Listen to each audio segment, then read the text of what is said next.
چافکانین هرمی ج عفرین نیوز را راگهاندنه کوچتین گریدای حکومت دمکی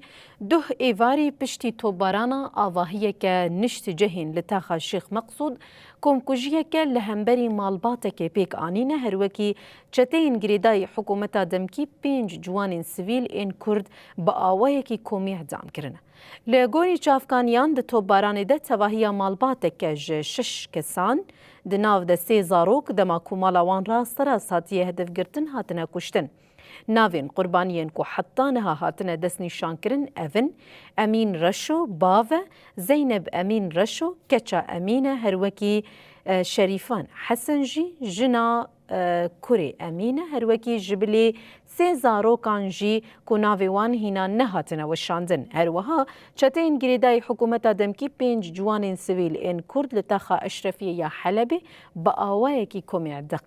کرن او افتی دیار کرن کو بویرین لسویده ایل دجی کردان جارک دی دوباره دبا